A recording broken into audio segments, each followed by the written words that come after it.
ممن کذب، کاف باریک ہے، ذال نرم حروف میں سے ہے، تین حروف جو نرمی سے ادا ہوتے ہیں، سا ذال ضا۔ علی اللہ، لفظ اللہ پر پڑھیں گے کیونکہ لفظ اللہ سے پہلے زبر ہے، لفظ اللہ سے پہلے زبر ہو، پیش ہو پر پڑھا جاتا ہے، زیر ہو تو باریک پڑھا جاتا ہے۔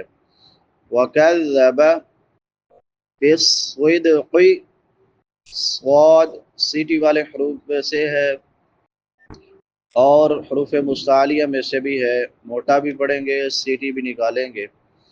دال حروف قلقلہ میں سے ہے، پانچ حروف جن پہ قلقلہ ہوتا ہے، قاف توبہ جیم دال، جن کا مجموعہ قطب جدن ہے۔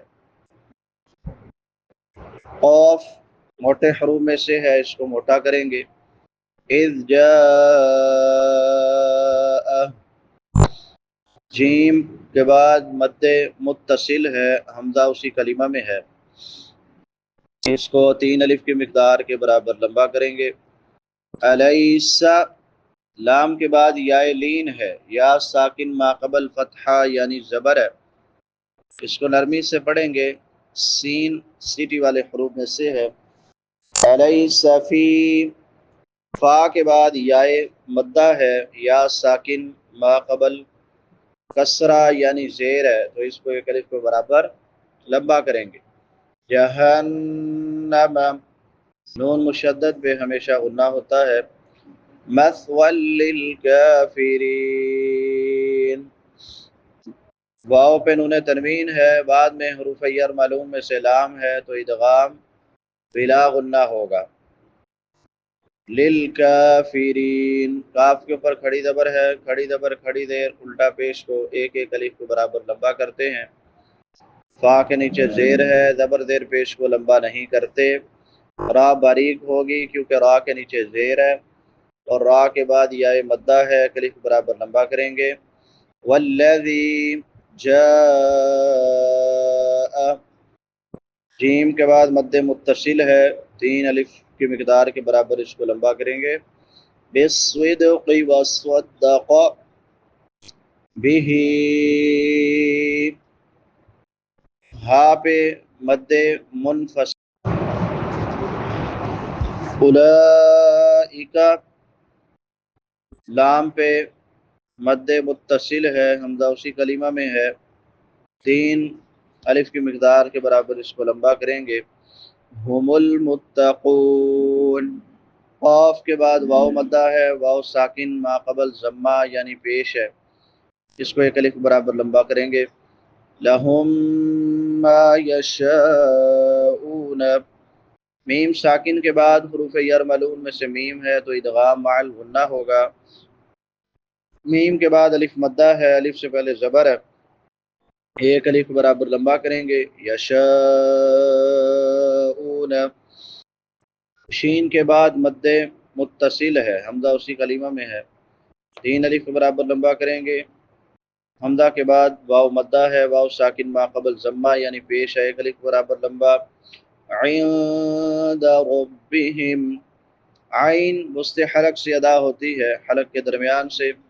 نون ساکن کے بعد حروف اخفاء میں سے دال ہے تو یہاں پہ اخفاء ہوگا، را پر پڑھی جائے گی کیونکہ را کے اوپر زبر ہے۔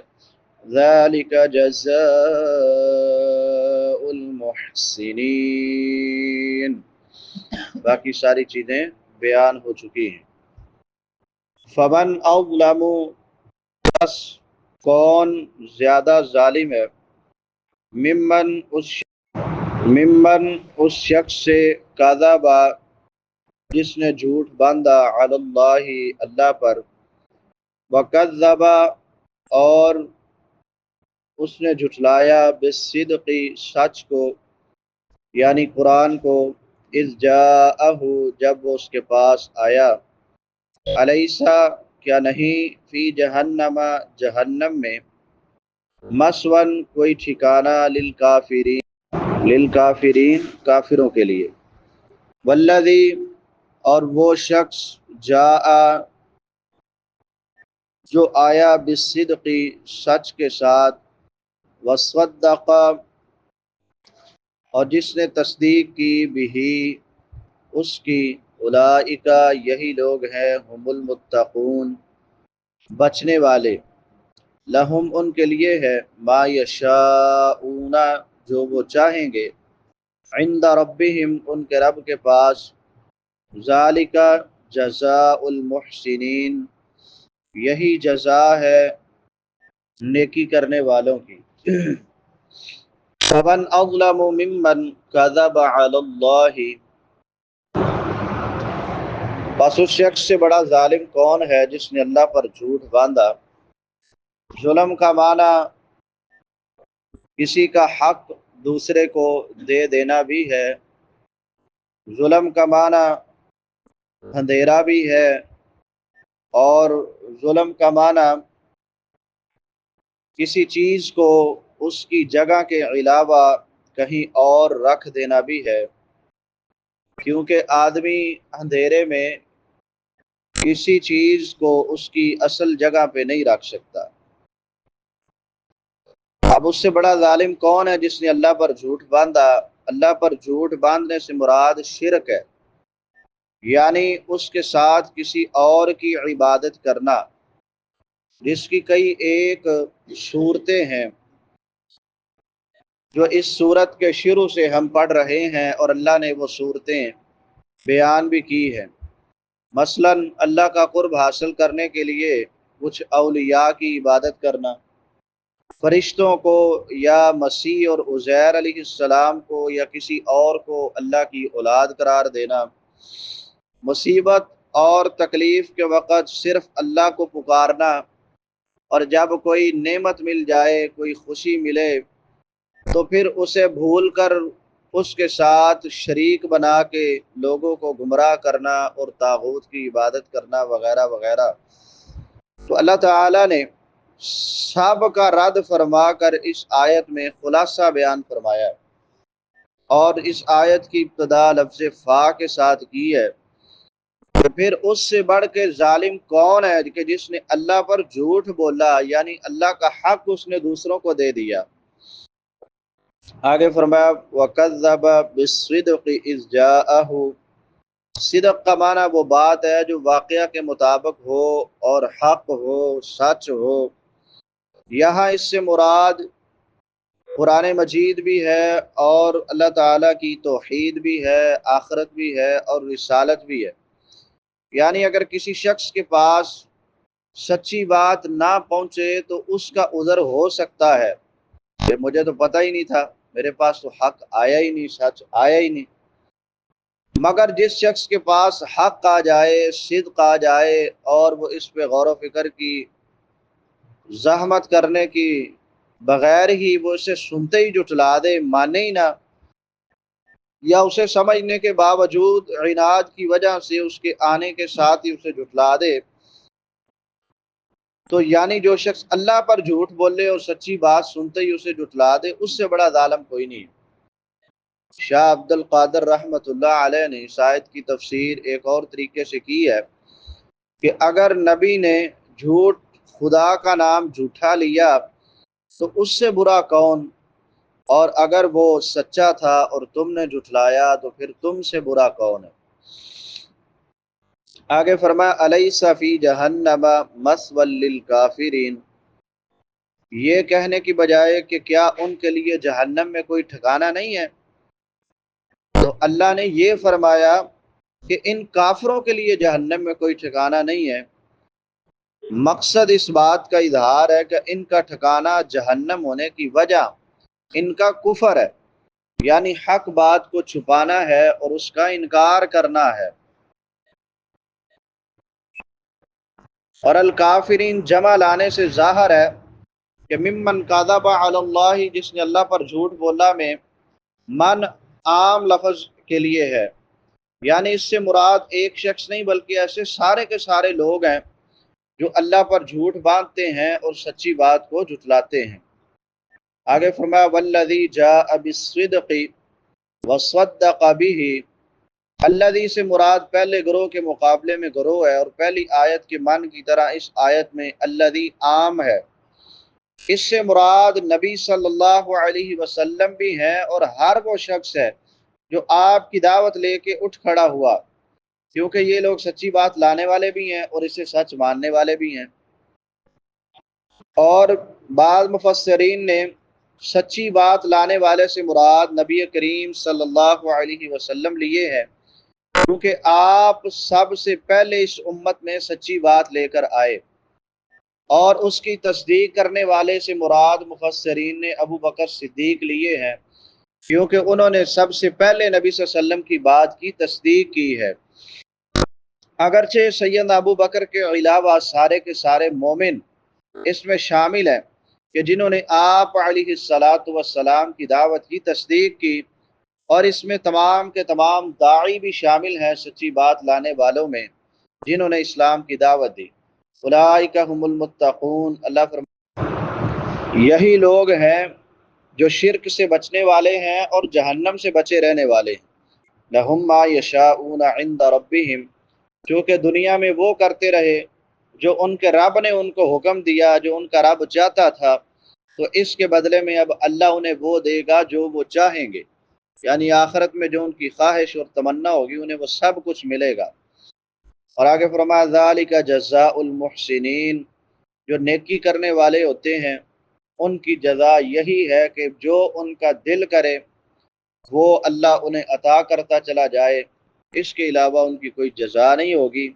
یہی جزا ہے نیکی کرنے والوں کی۔ اللہ حق بات کو پڑھنے، سمجھنے، عمل کرنے، آگے پھیلانے کی توفیق عطا فرمائے۔ وآخر دعوانا ان الحمد للہ۔